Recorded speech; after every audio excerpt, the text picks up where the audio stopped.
Didier Villeneuve, je suis marié, j'ai 47 ans, j'ai 2 enfants. Je suis agriculteur depuis 2000, installé sur Gast avec une exploitation 100% défrichée. Je travaille avec mon frère et ma sœur sur un ensemble d'exploitation de 550 hectares. Également 2 salariés à temps plein. Et pour la castration du maïs semence, une cinquantaine de saisonniers tous les ans. On fait principalement du maïs semence, du maïs doux, des haricots verts, du colza semence et des carottes. Alors comme beaucoup, je suis tombé dedans quand j'étais petit. Mes grands-parents étaient agriculteurs, mais vivant aussi de la forêt et de la pêche. Et c'est mon papa qui a décidé de défricher pour monter sur cette exploitation-là. Tout simplement, je n'ai jamais imaginé faire autre chose. Ce qui me rend fier, c'est tout d'abord de nourrir la population, l'agriculture nourricière, comme on dit, mais également le maïs semence. Aujourd'hui, c'est quelque chose de passionnant, c'est un éternel recommencement.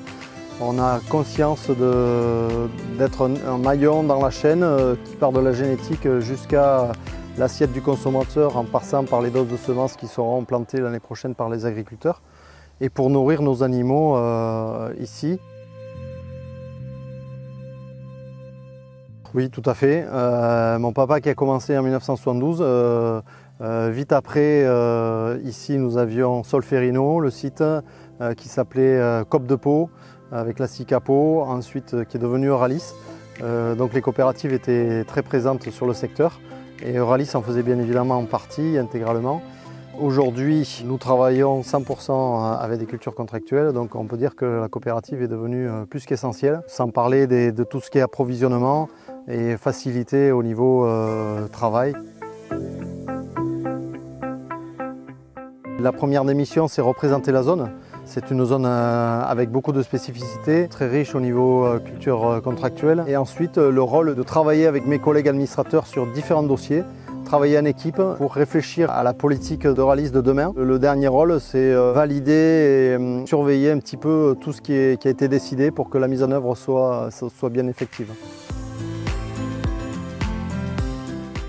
Pour moi, l'agriculture de demain, c'est d'abord des produits de qualité, mais également avec des nouvelles pratiques. Donc je pense à la modulation, que ce soit de la semence, mais surtout des engrais, mais également avec les nouvelles technologies pour diminuer l'utilisation des produits phyto. Ensuite, il y a l'énergie, donc là, ça sera incontournable.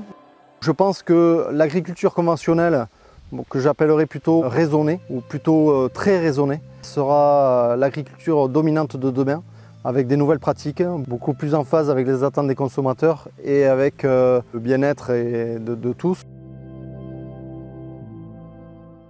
Je dirais déjà merci pour le travail accompli, puisque les derniers mois ont été intenses. Travaillons ensemble, cette belle équipe que forment les collaborateurs et les adhérents. On n'est rien les uns sans les autres et il faut absolument continuer ces efforts parce qu'on a beaucoup de défis à relever demain.